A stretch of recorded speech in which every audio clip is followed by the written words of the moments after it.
sociedad.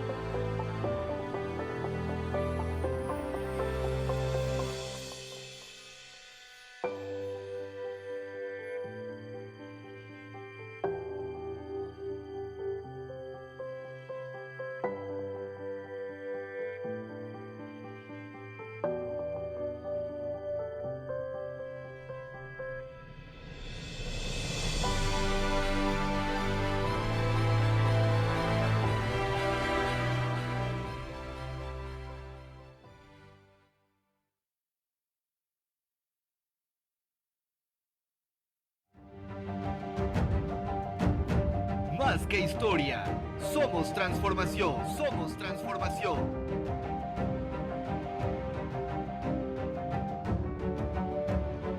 Universidad IEXPRO. 15 años construyendo futuro, construyendo futuro. Y formando grandeza en cada generación, en cada generación.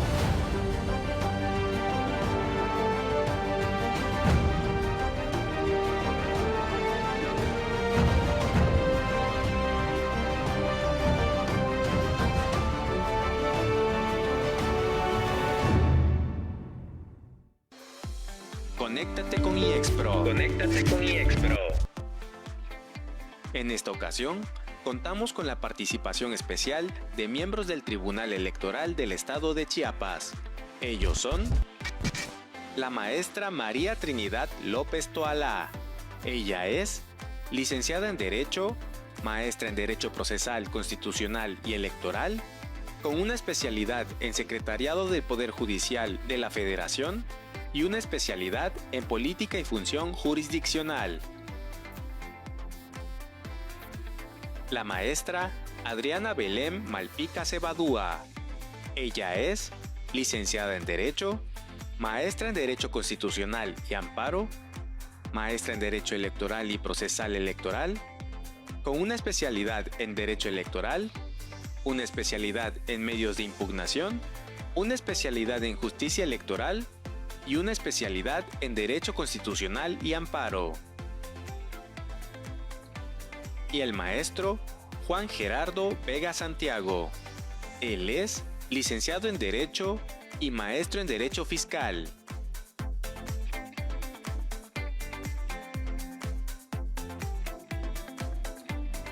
Bienvenidos.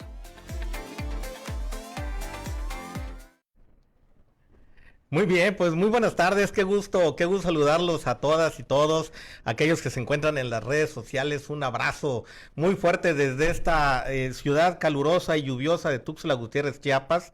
Estoy, como ya lo vieron ustedes, con un panel maravilloso, un panel de lujo del Tribunal Electoral del Estado de Chiapas, en el que pues aprovechamos y le mandamos un fuerte saludo también a la magistrada presidenta y a los magistrados, la magistrada Magali Arellano Córdoba, que es la magistrada presidenta, y los magistrados electorales Moisés y Sofía. Así que muy buena tarde a todos, muchísimas gracias, invitados, gracias, maestros, qué bárbaros. Vieron ustedes los currículums, yo la verdad ya hasta pena ajena tenía, pero bueno, pues estoy con tres grandes personajes, tres grandes amigos y compañeros de trabajo también del Tribunal Electoral, ya los vieron ustedes, la maestra Adrianita, la maestra Trini, maestro Vega, ¿cómo están? Muy buena tarde.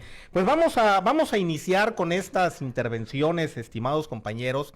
Vamos a hablar sobre el derecho electoral, por supuesto, en determinadas condiciones que se da pues el trabajo jurisdiccional que hacemos desde el tribunal, ¿no? ¿Qué hacen ustedes? Son secretarios de estudio y cuentas, son coordinadores de ponencia, entonces el conocimiento que tienen de la materia pues es muy amplio y muy variado, y esta tarde pues vamos a exprimirles un poquito ese conocimiento, ¿verdad? Bien, pues con el fin de conocer más acerca de la transparencia y la justicia electoral, por supuesto, se expondrá a grandes rasgos los procedimientos fundamentales, legales, y la importancia del juicio de inconformidad, que será la materia de esta tarde, como recurso para la impugnación electoral.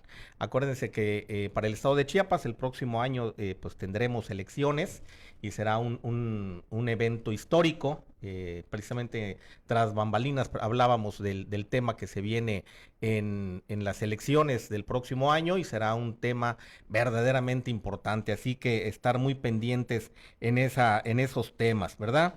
Los invitamos a participar, por supuesto, a través de las redes sociales. Si son tan amables, mándenos sus preguntas.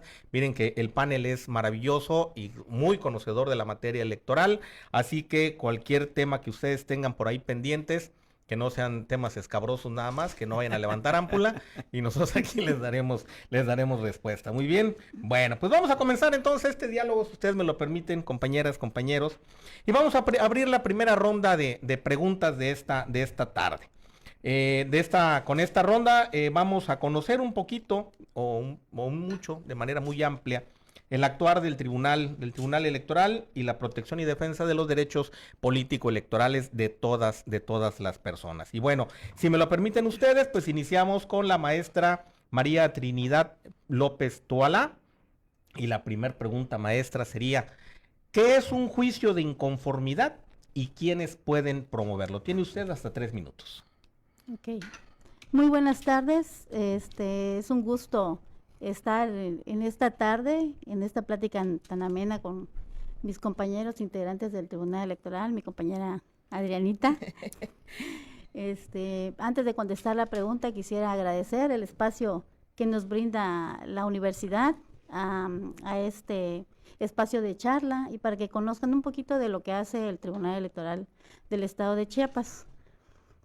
Para atender la pregunta que me hace aquí el doctor, pues el juicio de inconformidad es un medio de defensa legal que se encuentra previsto en la Ley de Medios de Impugnación en materia electoral del Estado de Chiapas. Es uno de los medios de defensa con los que tiene competencia el Tribunal Electoral y se encuentra establecido para garantizar la constitucionalidad y la legalidad de la validez de los resultados que se llevan a cabo en los comicios aquí en la entidad. Entonces, el juicio de inconformidad es procedente para impugnar los resultados de un cómputo municipal, tratándose de una elección de miembros de ayuntamiento, o para combatir la elección de los resultados consignados en las actas de los cómputos distritales, tratando de las elecciones de las diputaciones locales, o bien para impugnar los resultados también de los cómputos distritales, pero tratándose de una elección de gobernador o gobernadora de Chiapas. ¿Qué tiene por objeto el juicio de inconformidad?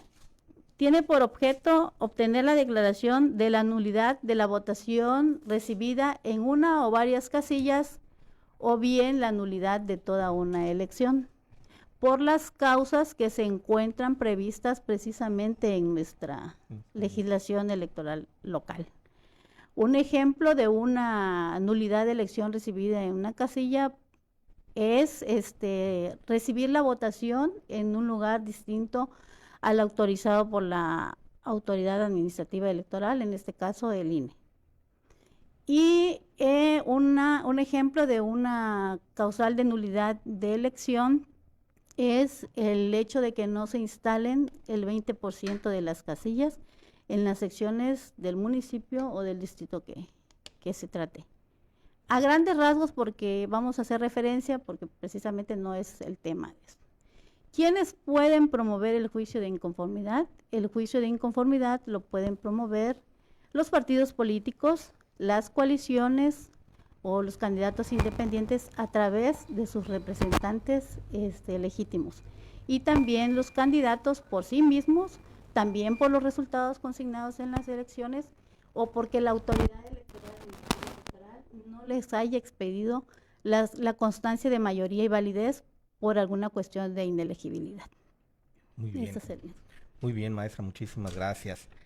Bueno, continuamos entonces conociendo de estos derechos político-electorales de todos los chiapanecos y de todos en su conjunto. Que estamos hablando de la entidad federativa Chiapas no significa que sea exclusivamente para el Estado, es nacional, así que en la entidad en la que ustedes se encuentren, pues prácticamente funciona exactamente de la misma forma. Maestra Adrianita, continuamos con usted. En el marco del juicio de inconformidad, ¿hasta qué punto las autoridades jurisdiccionales electorales ejercen un auténtico control de constitucionalidad y convencionalidad, especialmente frente a violaciones a derechos político-electorales? Tiene usted hasta 3 minutos. Gracias. Gracias por la invitación, doctor. Es un gusto estar aquí con mis compañeros, dejando un poquito de lo que sabemos en materia electoral, porque la materia electoral, aunque no es muy conocida, es realmente muy amplia, ¿sí? Entonces, pareciera que es una materia tan pequeñita, porque parte de la ciudadanía, pues, no conoce que existen todas estas instituciones electorales, pero pues es un poco de nuestro conocimiento, con mucho gusto.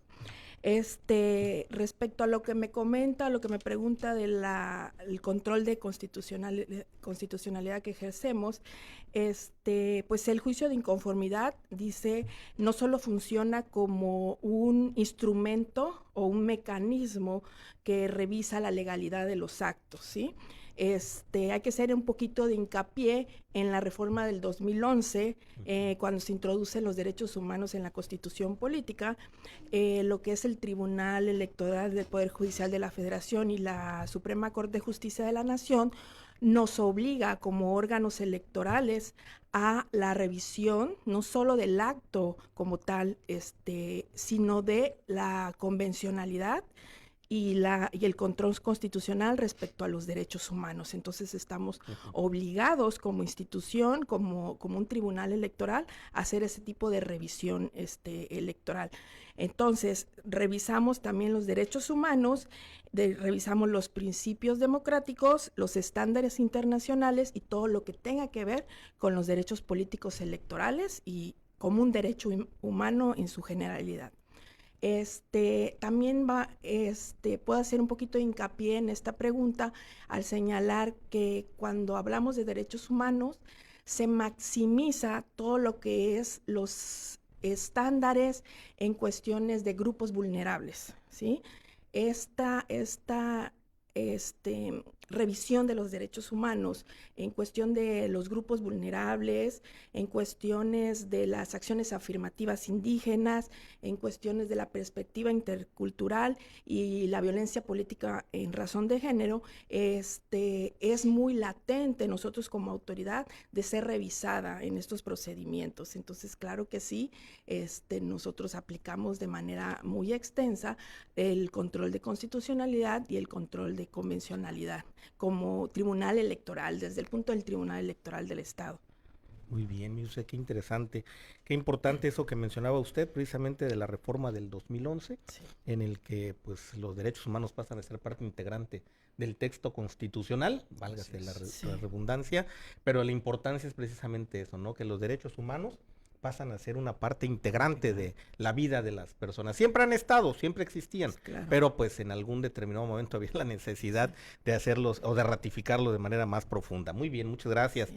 Maestro Juan Gerardo, ¿cómo valoran los estándares probatorios exigidos en el juicio de inconformidad para acreditar irregularidades graves, sistemáticas o determinantes en los resultados electorales? ¿Son adecuados o excesivamente restrictivos? Hasta 3 minutos, maestro. Muchas gracias, doctor. Por principio de cuentas, al igual que mis compañeras, buenas tardes a todos. También buenas tardes a los seguidores de esta universidad, a todas las personas que están en línea.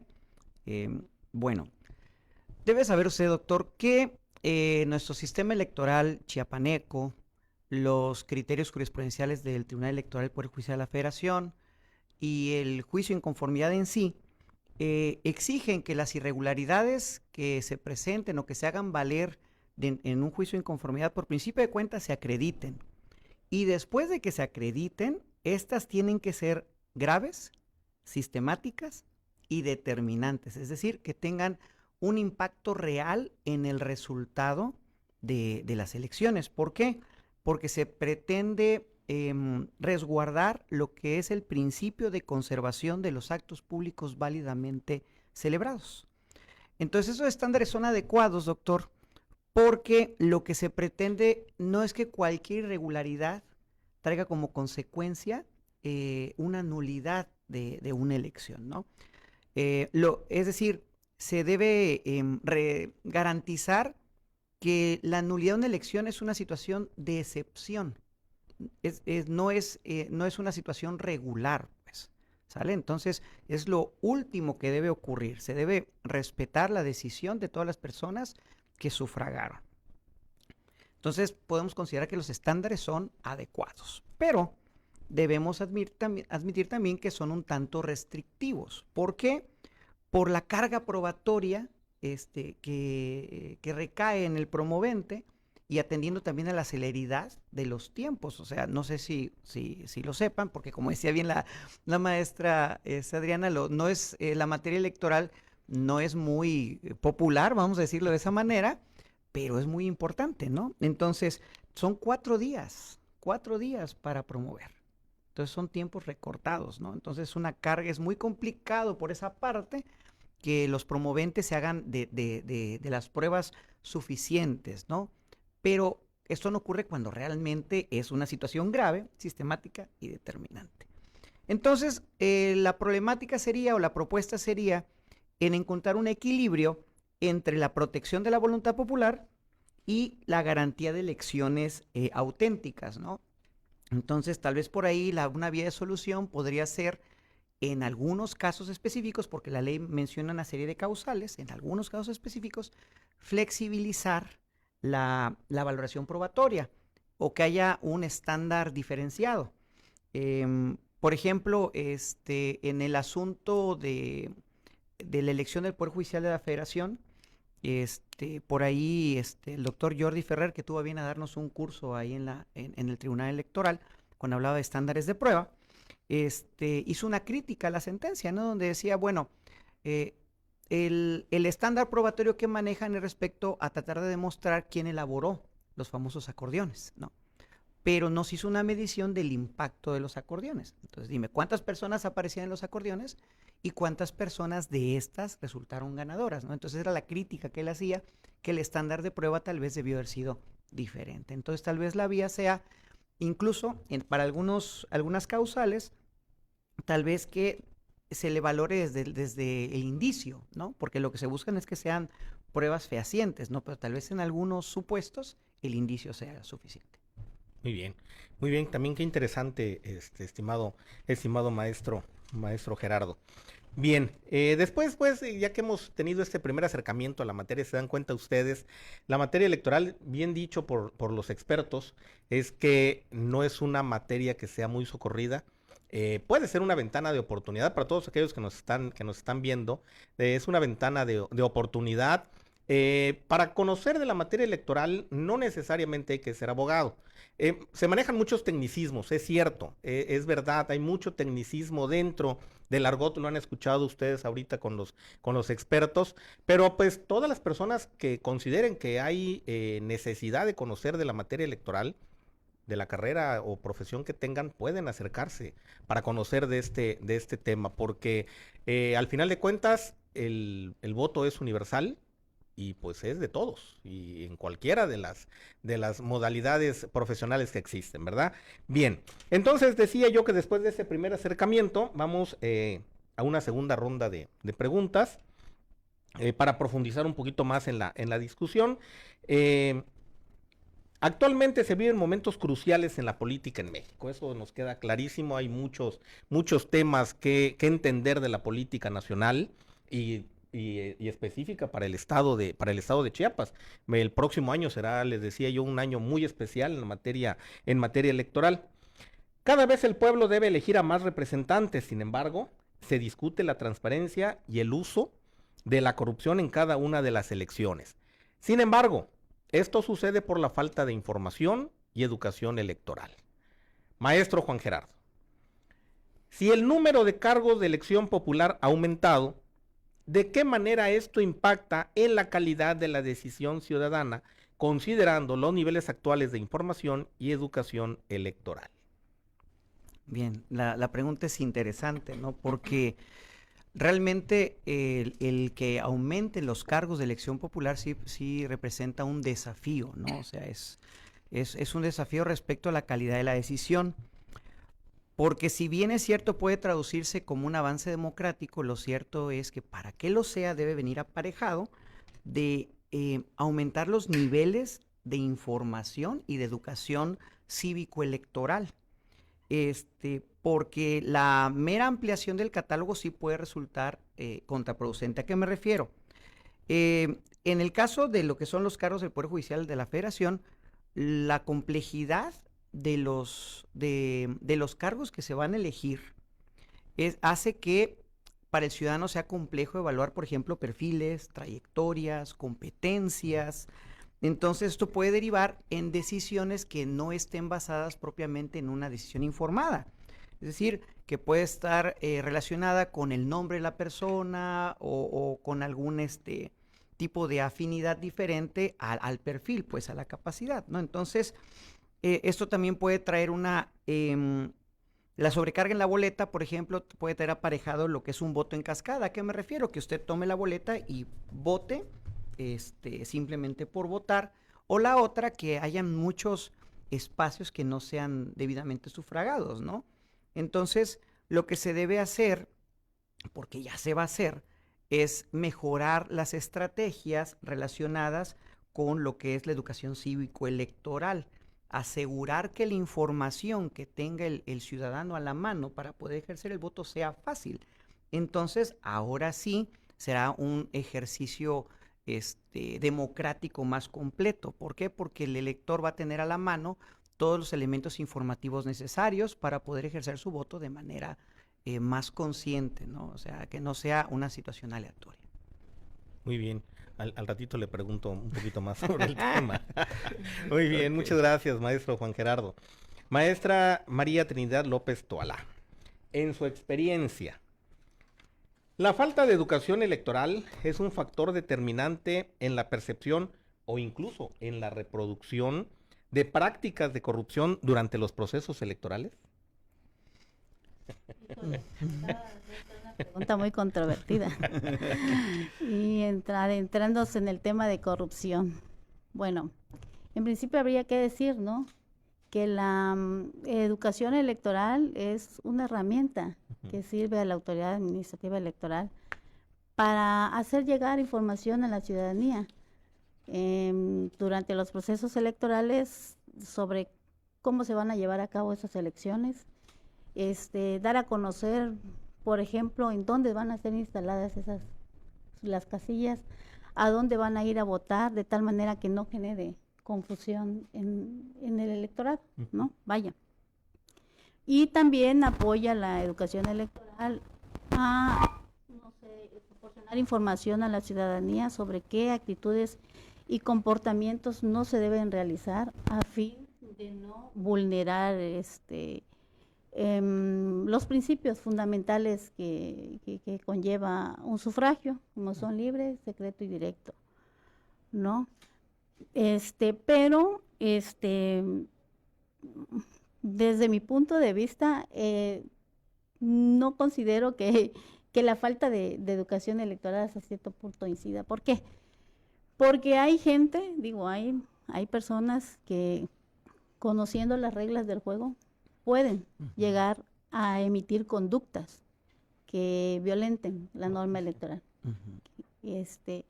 Y hay personas que, no conociendo, se apeguen a conductas éticas, principios y valores que precisamente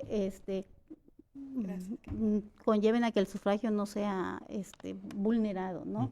Que sea una votación limpia, que haya equidad en la contienda, ¿no? Entonces, desde mi punto de vista, sí está controvertida se somete a discusión, pero mi percepción de inicio sería la falta de educación, no precisamente, nos conlleva a reproducir ciertos actos de corrupción. Correcto, sí, porque a veces se hacen de mala voluntad ¿verdad? ¿Cómo es el dicho aquel? Haz el mal y... Hace el bien sin mirar aquí. No, aquí sería al revés, ¿no? Haz el mal Sin mirar a sin cuál. mirar a cuál, exacto, muy bien, maestra. Lo vamos a llevar para una siguiente temporada de este conversatorio, Sí. maestra, esta pregunta. Muy bien. Maestra Adrianita, ¿qué mecanismos institucionales y sociales consideran más efectivos para fortalecer la transparencia electoral, por supuesto, mayores controles legales o una estrategia integral de educación cívica y participación informada? Ok, bueno, ya que entramos en el tema que mis compañeros tocaron sobre toda la cuestión de la información ciudadana, con el tiempo que conoció la materia, creo que no es que sea uno más importante que el otro en cuestión de la legalidad y la información ciudadana. Para que exista una democracia transparente, creo que deben de subsistir los dos, tanto las consecuencias legales como que la ciudadanía esté participando en todo esto, ¿sí? Porque a veces nosotros como instituciones necesitamos de esa participación. Entonces el conocimiento de la ciudadanía va de la mano con la cuestión de la participación que ellos puedan tener hacia nosotros las autoridades, hacia otras instituciones que también manejan el proceso electoral. Si bien legalmente existen medios impugnativos, cuestiones de fiscalización, cuestiones de procedimientos especiales sancionadores, procedimientos ordinarios sancionadores, también es importante la parte de la vigilancia, la denuncia, acciones de la ciudadanía. Entonces, no creo que uno sea más importante que otro, creo que los dos llevados de la mano hacen que esta democracia sea más transparente, más informada y que sea un voto más regulado, ¿sí? Entonces, este es mi punto de vista. Creo que esta parte de hacer estos conversatorios son muy buenos para que las personas que nos están viendo, tanto estudiantes como personas que pues abren su Facebook y aparecemos platicando, conozcan, no a fondo de la materia electoral, pero conozcan que ellos como ciudadanos tienen mecanismos para pues apoyar a las instituciones, apoyar a los tribunales, a conocer de todos los derechos y de las obligaciones que tienen como ciudadanos. Nosotros como conocedores de la materia, pues conocemos nuestros derechos como lo especifica la Constitución política, pero pues hay personas que no se dedican a esto y no lo conocen. Y si bien hay campañas y por ejemplo, obligaciones, no es nuestro caso como el INE, que él sí tiene la obligación de dar a conocer todo lo que es el proceso electoral, todo lo que implica la materia electoral, todo lo que implica los derechos de los ciudadanos en cuestiones de procesos electorales, pues es importante que con estas pláticas sepan un poquito más de lo que es su participación, que es muy importante en este proceso, tanto como los medios legales que tenemos o que tienen las personas que están participando en los procesos electorales. Entonces, en conclusión, creo que no sea que sea uno más importante que otro, sino que los dos dependen para tener una democracia más transparente. Muy bien, muchas gracias. Qué importante, decía usted algo ahorita bien interesante, porque efectivamente órganos administrativos como el INE o el IEPC pues tienen esa obligación dentro de sus facultades, el de trabajar hacia la ciudadanía y de dar a conocer cada uno de estos elementos. El trabajo que estamos haciendo hoy, pues creo que va asentando algún precedente, porque pues como lo decía ahorita la maestra Adriana, no solamente es para quienes conocen de la materia electoral, sino que es para todos. Yo decía en algún momento que pues los candidatos no son abogados, o en su mayoría. Hay contadores, hay doctores, hay ingenieros, hay arquitectos, o quien también no tiene una profesión y también necesita conocer de estos derechos político-electorales que les asisten, ¿verdad? Muy bien, bueno, miren qué interesante. Y fíjense que antes de que continuemos con este diálogo que está muy interesante, seguramente todos allá en casa o en donde nos están viendo lo están disfrutando tanto como nosotros, Pues vamos a abrir un pequeño espacio, vamos a ir a una cápsula. Esta cápsula se llama Y Exprésate, si ya estamos listos, en la que se han recogido con otros actores también y conocedores de la materia electoral, percepciones y reflexiones, algunos puntos importantes que van a precisamente enriquecer esta conversación desde una visión distinta, ¿no? Entonces, si estamos todos listos, nos vamos a nuestra cápsula y exprésate. Adelante, por favor, gracias.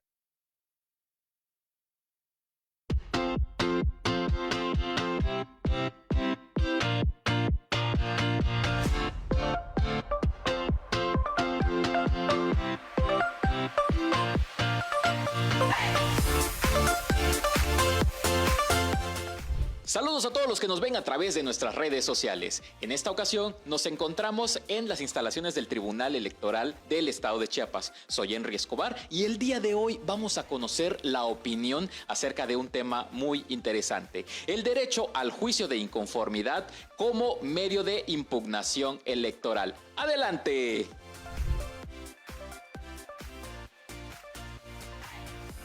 Comenzamos en Y Exprésate y en estos momentos nos encontramos con Gisela Rincón Arreola.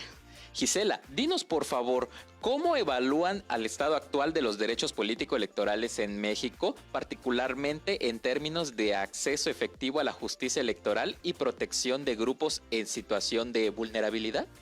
Considero que han habido avances significativos gracias a las reformas a las leyes electorales, a la jurisprudencia emitida y a sentencias que han surgido de este propio tribunal para garantizar la participación de grupos vulnerables como son mujeres, personas con discapacidad, personas de la comunidad de la diversidad sexual y personas miembros de las comunidades indígenas, para garantizar su efectivo acceso y participación política. Muchísimas gracias por tu opinión.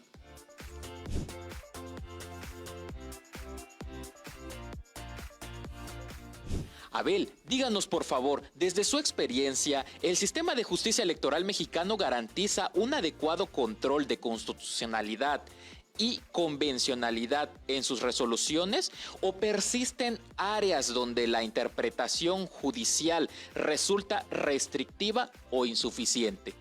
El Tribunal Electoral del Estado de Chiapas se encarga de velar y garantizar los derechos humanos a través de sus sentencias que emite. Muchísimas gracias por tu opinión.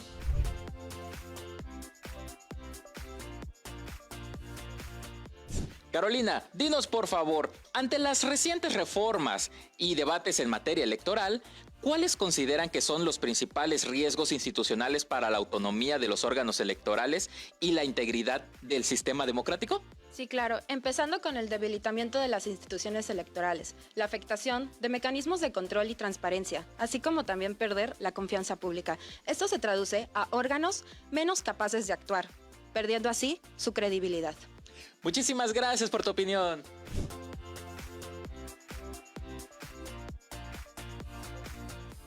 Ernesto, dinos por favor, pensando en el futuro inmediato, ¿qué cambios normativos o institucionales consideras indispensables para fortalecer la confianza ciudadana en las elecciones y en las autoridades electorales? Fíjate, Henry, que cada proceso electoral es inédito. Cada proceso conlleva con ello algo cambiante de algo que fue anterior. La ciudadanía viene demandando, junto también con los partidos políticos. Y nosotros, las autoridades, tenemos que estar acorde en ello, con tiempo y en forma. El derecho es progresivo, por lo tanto tenemos que estar acorde con ello. Muchísimas gracias por tu opinión. A ti, Henry, te agradezco la atención. Gracias. Un placer.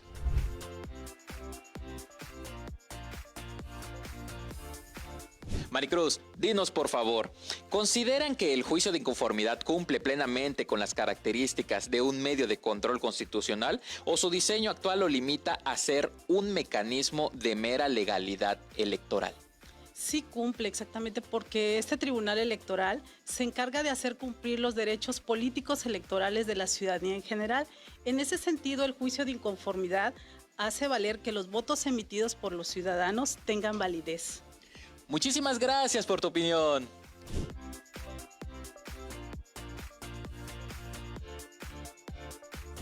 Saludo con mucho afecto al público en general Y el día de hoy quiero agradecer a la Universidad IEXPRO que hoy nos acompaña, que hoy nos visita, y quiero hacer una cordial invitación a la ciudadanía a que conozcan nuestro Tribunal Electoral del Estado de Chiapas, que nos visiten, que conozcan las actividades que desarrollamos, primeramente como un tribunal colegiado en el cual integró pleno con la magistrada Sofía Ruiz Olveda y el magistrado Moisés Espinosa Mota, donde ambos y juntos resolvemos los diversos asuntos y medios de impugnación que llegan a este tribunal.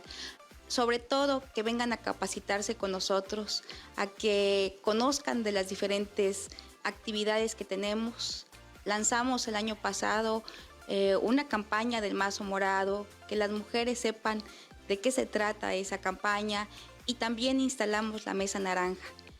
Son facultades y obligaciones que tenemos con la ciudadanía para que exista en nuestro estado una democracia para todas y todos.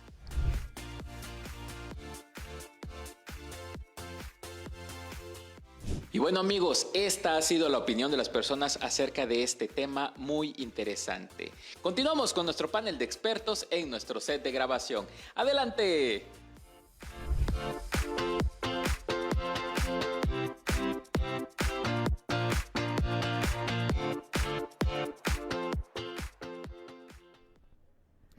Muy bien, pues aquí estamos, aquí seguimos, doctor Henry.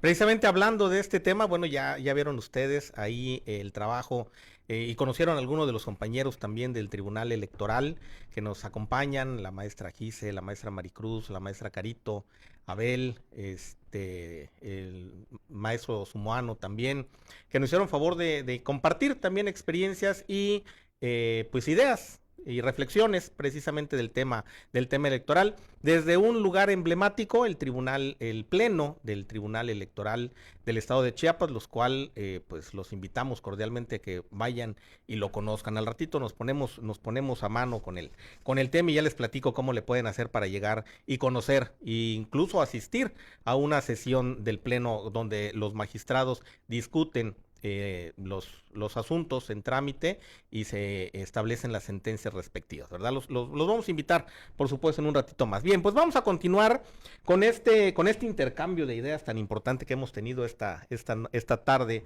queridos amigos, y vamos a dar paso pues a esta tercera ronda de intervenciones. El voto es libre, ya lo decían hace un rato, y la democracia debería ser respetada. Para ello, se aborda este recurso para que la ciudadanía conozca más de cómo garantizar la legalidad en los próximos procesos electorales. En estos tiempos donde la desinformación y la polarización política están cada vez más presentes, se debe abordar desde los expertos, preparándonos para las elecciones del 2027. En ese sentido, maestra Adriana Belén Malpica Cebadúa, en el contexto actual de desinformación y polarización política, ¿qué tan efectivas son las herramientas jurídicas existentes para garantizar que el voto sea verdaderamente libre e informado?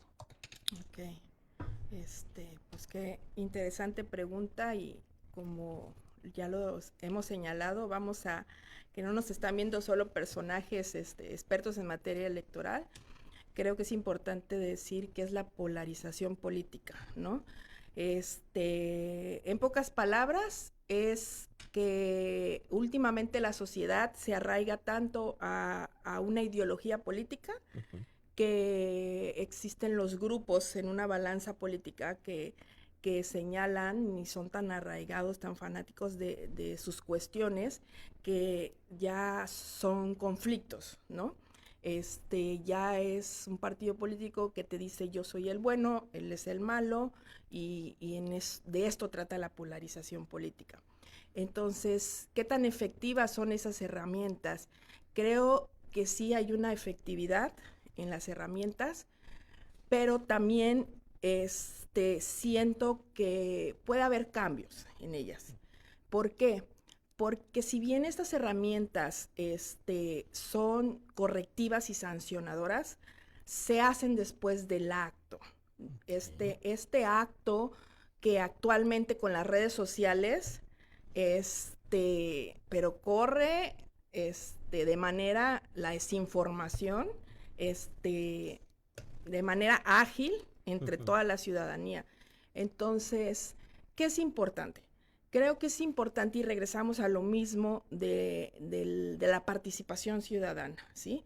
Regresamos a esa parte donde las personas no solo conozcan de esta cuestión electoral, sino conozcan a qué en cuestión de lo digital, a qué organismos o qué noticias hacerles caso, qué instituciones existen que te van a dar información correcta, ¿sí?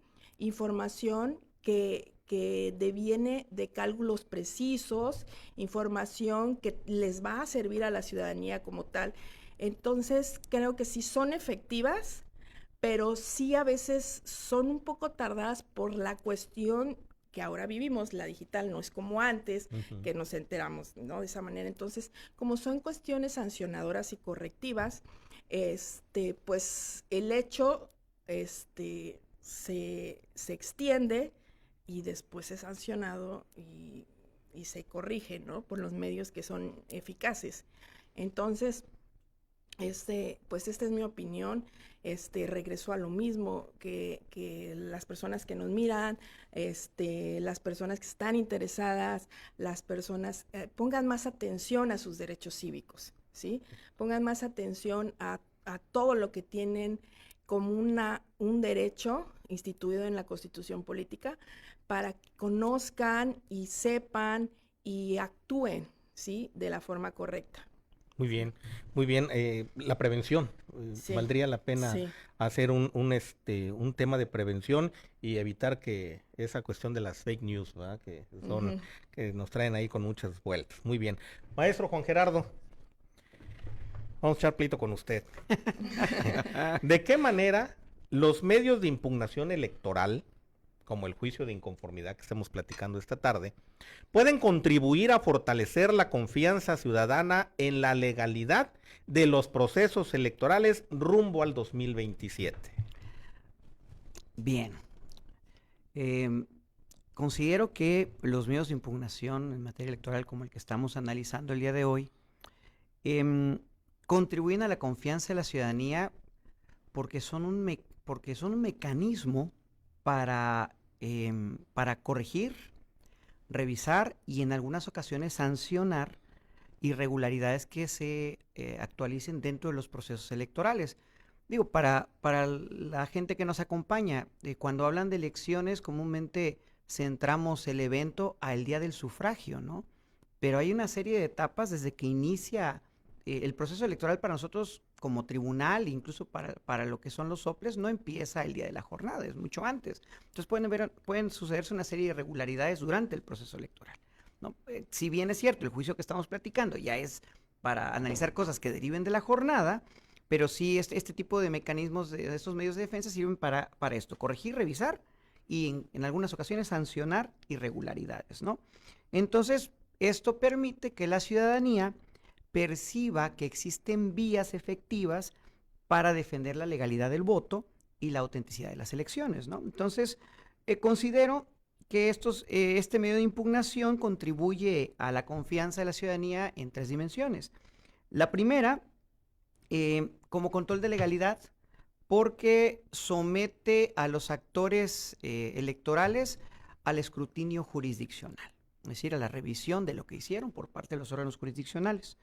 2, nos da certeza jurídica porque las resoluciones emitidas por órganos jurisdiccionales, como nuestro Tribunal Electoral del Estado de Chiapas, permiten validar o corregir los resultados electorales. Y 3, fortalecen la transparencia porque, como lo hace nuestro Tribunal Electoral, hacen públicos los argumentos, las pruebas y los razonamientos utilizados para resolver de la manera en que lo hicieron. Muy bien, o sea que es importante mostrar, sí, claro, ¿verdad?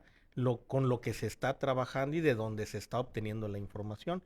Y eso que dice usted último me parece muy acertado.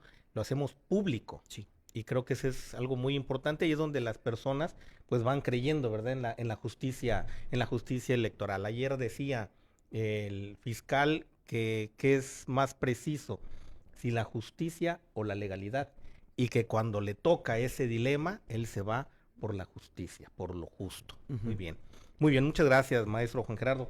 Maestra María Trinidad López Toalá, desde su experiencia, ¿qué papel deben asumir los expertos, las instituciones y la academia para contrarrestar la desinformación electoral y fortalecer una cultura democrática basada en el respeto al voto? Sí, muchas gracias. Bueno, esta pregunta va muy relacionada a lo que comentaban aquí mis compañeritos, de la obligatoriedad de informar, transparentar todo lo que en este caso nuestra institución, el Tribunal Electoral del Estado, realiza, cuáles son sus actividades. El detalle aquí viene cuando, como en el proceso electoral, en un proceso electoral convergen distintos actores, distintas personas, ciudadanía, partidos políticos, cada uno de ellos tiene una forma diferente de ver o asume una forma diferente de ver la información que se le presenta. La cuestión de las redes sociales ha venido a facilitar muchas cosas, pero también en el afán de difundir todo de una forma muy rápida, exponen a veces información que no es verídica. Me voy a permitir aquí dar dos ejemplos, en dos contextos distintos. Uno en la preparación, digamos, de un proceso electoral. Me tocó verificar de un asunto de la elección de la dirigencia de un partido político.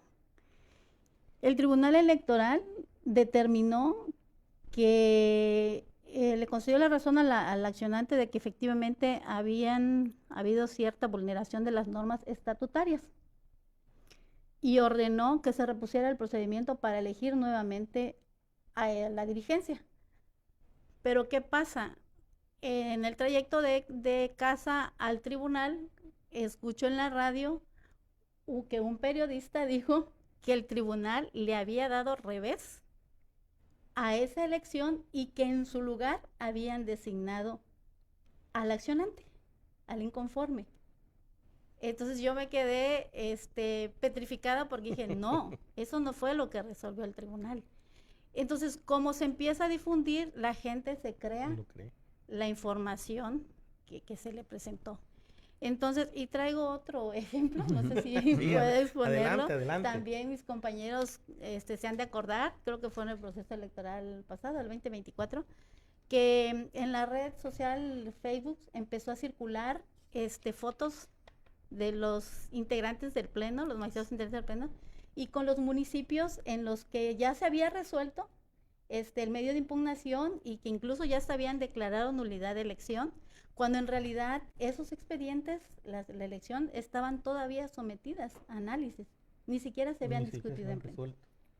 Entonces, esas cosas que te llevan a analizar, bueno, sí está muy bien que se difunda, pero que lo difundan bien, ¿no? Claro. Entonces, ¿qué sería bueno aquí? Que existiera una articulación entre los expertos, la academia y las instituciones electorales, que haya como un cruce de información para constatar qué es lo que efectivamente es lo que se está resolviendo, se quiere dar a conocer. Lo que es real. Lo que es real, ¿no? ¿Por qué? Porque en ese afán, pues también de alguna manera nos perjudican como institución, deslegitiman a las autoridades electorales. Entonces, yo considero que es, y constante, ¿no? El constante de las instituciones, los organismos electorales, como nosotros el Tribunal Electoral, de estar informando, que sí lo hacemos, ¿no? Pero sí, yo creo que debería haber como un cruce de información para constatar la veracidad de toda la información. Habría que construir entonces canales más adecuados de información que nacen desde un tribunal electoral, desde un INE, desde un IEPC, y pues para que también, obviamente, las escuelas que luego lo reproducen hacia los estudiantes, la academia, pues sean datos válidos, certeros, correctos, ¿verdad? Para no caer en la desinformación y no caer en supuestos, que lo único que en lugar de abonar a la democracia, pues la terminan perjudicando, ¿verdad? Muy bien. Bueno, pues miren ustedes qué barbaridad. Nos vamos ya al cierre del programa de esta tarde. En verdad ha sido una experiencia maravillosa escucharlos a ustedes en estos temas que son tan particulares. Bien lo han dicho, que es una materia que incluso yo que estoy con ustedes y conozco el movimiento de un tribunal electoral, hay todavía muchas cosas que yo desconozco del actuar del propio tribunal, ¿no? Entonces, híjole, qué bonito, qué bueno, y muchísimas gracias, y Expro, de verdad, a todos, absolutamente a todos los que hicieron el favor de pues poner su granito de arena para que este programa saliera al aire el día de hoy. De verdad les agradecemos mucho, porque creo que para la ciudadanía en su conjunto, este tema es de mucha importancia y trascendencia, porque vamos directo hacia un proceso electoral muy complejo. Lo decía un magistrado en una ocasión anterior, bueno, el magistrado Batis, que lo encontré en San Cristóbal y platicamos, y decía que vamos a tener una elección por demás importante en el 2027 y la vamos a ver en 3 pistas, como nunca se había visto antes. Entonces sí va a ser algo les decía, al cierre de este ejercicio, de este diálogo, y ahora pues invito aquí a los 3 panelistas, por favor, a que vayamos concluyendo y por favor, pues una reflexión final. Si le parece bien, empezamos a mi diestra con la maestra María Trinidad. Una reflexión, maestra, de lo que hemos platicado esta tarde, por favor. Bueno, que estemos atentos a todas las etapas de un proceso electoral, que no nos dejemos llevar por información falsa, que visualicemos todos esos canales de información para que en la medida de lo posible no caigamos en errores de alguna actitud, ¿no?, que queramos asumir por cuestión propia, por un pensamiento propio, sino que constatar lo que verdaderamente, ir a las páginas oficiales de las instituciones, que nos cercioremos que efectivamente eso es lo que se está publicando, que eso es lo que está resolviendo, es lo que está comunicando la autoridad electoral.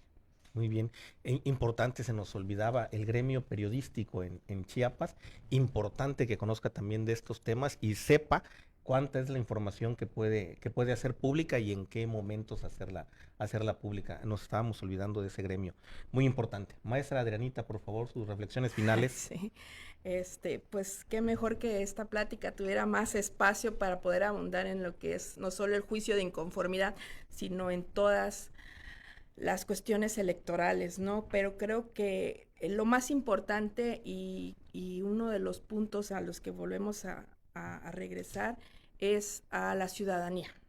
Y como usted lo señaló, hacia los mismos actores políticos como candidatos, personas que están interesados en la materia, en conocer un poco más, porque siento que se conoce muy poco en las instituciones. Hay personas que confunden el Tribunal Electoral con el INE. Correcto. Hay personas que confunden el Tribunal Electoral con el Instituto de Elecciones y no saben, a veces nos dicen, ustedes hacen las credenciales de elector. No, nosotros no las hacemos. En realidad no tienen el conocimiento de que hay medios de impugnación, ¿sí? Creo que hasta en cuanto llega la elección, dicen, no ganó la elección, alguien va a invalidar la elección. A veces no tienen también ese conocimiento de todo lo que hay detrás. Para mí es importante que no solo en esta parte del juicio de inconformidad, sino en toda la cuestión electoral, que la ciudadanía se involucre. A veces la ciudadanía quiere un cambio, ¿sí? Quiere un cambio en la sociedad, pero a veces no está involucrada en ese cambio. Siento que ese cambio que quiere la ciudadanía requiere más ganas de la ciudadanía. Mayor participación de involucrarse, tanto en el día de la elección, porque hay en elecciones que la participación ciudadana en la elección no es siempre del 100%. Hay elecciones que se ganan con una participación ciudadana del 50%, del 70%, del 30%. Entonces siento que es un punto medular, aparte del juicio de inconformidad, que es nuestro tema a tratar, la participación ciudadana. Que la sociedad se involucre, que la sociedad haga cambios, que la sociedad esté informada en lo que puede y no puede, que todo este rubro electoral sea más conocido. Muy bien, qué importante. Muchas gracias, maestra Adriana. Maestro Juan, sus reflexiones finales, por favor. Bien, ya abonando un poquito a lo que dijeron mis compañeras, Considero yo, haciendo como un pequeño resumen de las participaciones que tuve la oportunidad, creo yo que más allá de ampliar la participación ciudadana, y me quedo con la parte que dijo la maestra Adrianita con esta cuestión de la información. Más que ampliar la participación, lo que debemos preocuparnos es de la calidad de la participación. Claro. Es decir, que cada persona que participe sea una persona que recibe y tiene toda la información necesaria para participar adecuadamente, ¿no? Que no sea un sufragar por sufragar, ¿no? Y ya pasando esa ventanita donde el ciudadano primero se informó. Bueno, primero las autoridades electorales pusieron a disposición información, luego el ciudadano se informó, el ciudadano sufraga, entonces ya entramos nosotros. Correcto. Entonces ya entramos nosotros como Tribunal Electoral Local, en este caso, y nos toca ser nosotros garantes de que el ejercicio de la manifestación de la voluntad del pueblo se respete, ¿no? Y que se haya hecho respetando el principio de legalidad. La legalidad. Así es. Muy bien. Cada voto cuenta y no es solamente es un refrán que hemos tenido a lo largo de la vida democrática en nuestro país. Cada voto cuenta, por supuesto. Bueno, agradecemos las aportaciones, por supuesto, de nuestros panelistas. Han sido de gran interés para esta tarde, creo que para esta... muy interesante, ya le digo, nos vamos a aventar el segundo round, va usted a ver. Tenemos preguntas del público. Hombre, doctor, regáleme usted estas preguntitas, muchas gracias. Bueno, un volado, ¿quién contesta? Hago la pregunta y ya ustedes me dicen quién gusta contestarla. ¿Los efectos de las sentencias en los juicios de inconformidad son suficientes para garantizar una reparación integral de los derechos vulnerados o se limitan a una lógica correctiva del proceso electoral? ¿La repito? Sí, por favor. ¿Cómo no? Los efectos de las sentencias en los juicios de inconformidad son suficientes para garantizar una reparación integral del daño, en este caso de los derechos vulnerados, o se limitan a una lógica correctiva del proceso electoral. Pues yo Adelante, creo maestra. que como tribunal electoral, esa es la pretensión final, que sea suficiente con la resolución, con los efectos, pues llegar a la conclusión de las pretensiones de los actores, pero no solo la pretensión, sino el análisis en conjunto de todo. Entonces sí creo que sea suficiente. Hay diferencias, no sé si tal vez en este caso se pueda confundir en cuestión de otros juicios, como el juicio ciudadano, ¿sí? En el juicio ciudadano es más complejo. A veces los efectos son más difíciles hay efectos que son muy fáciles de que las partes o la parte demandada lo haga, ¿no? A voluntad, ¿no? Y hay efectos que no, que nosotros como autoridad a veces vemos reflejado que conseguir que la autoridad, que el partido cumpla con ese efecto es complicado. Pero en cuestión del juicio de inconformidad, creo que sí es efectivo, que es diferente, ¿sí? Porque aparte de su celeridad, pues ese es el objetivo del estudio, de todo el estudio, llegar a esa efectividad para que se tenga una corrección correcta. Muy bien. Como lo mencioné en una parte de mi intervención, el juicio de inconformidad tiene como objetivo declarar la nulidad de la votación recibida en una o varias casillas o en su caso declarar la nulidad de una elección. Entonces, si se llegan a acreditar todos los elementos que nos exige la norma para poder declarar la nulidad de esas casillas o incluso de una elección, que ya se ha dado el caso en algunos asuntos que nos han puesto a consideración en el Tribunal Electoral, entonces yo consideraría que sí cumple, los efectos son contundentes, ¿no? Que sí reparan la vulneración en detrimento del derecho vulnerado. O incluso si nos llegaran a plantear una causal o una cuestión de inelegibilidad del candidato ganador. Si se acredita que efectivamente fue vulnerado su derecho, se le va a restituir en su derecho. Esto es decir, que adquiere otra vez la calidad de candidato o incluso candidato electo. Entonces, yo creo que sí, y hacer la diferenciación, como dice aquí mi compañera Adrianita, que no son los mismos efectos para un tipo de medio de impugnación, son distintos.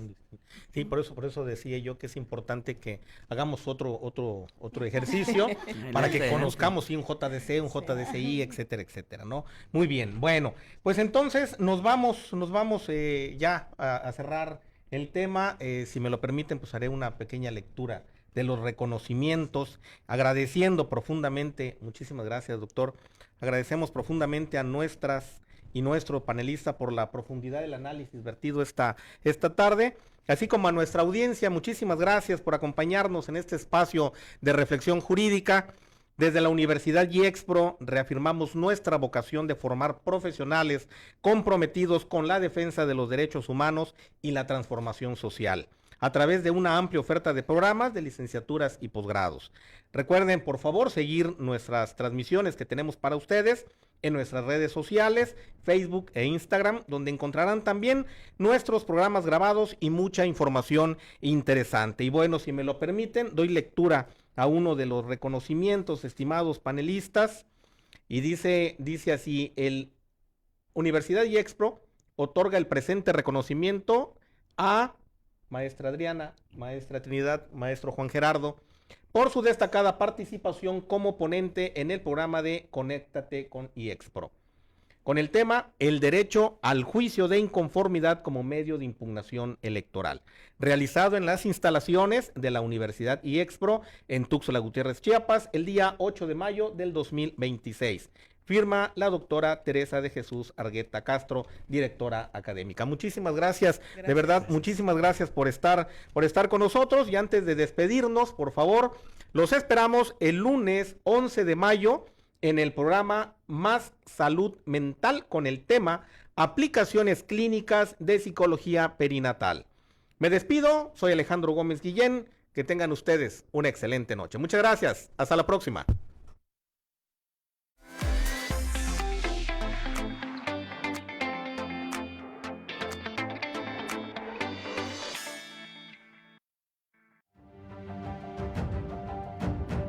Más que historia, somos transformación, somos transformación.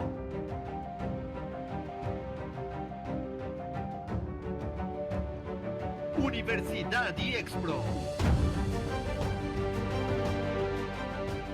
15 años construyendo futuro, construyendo futuro.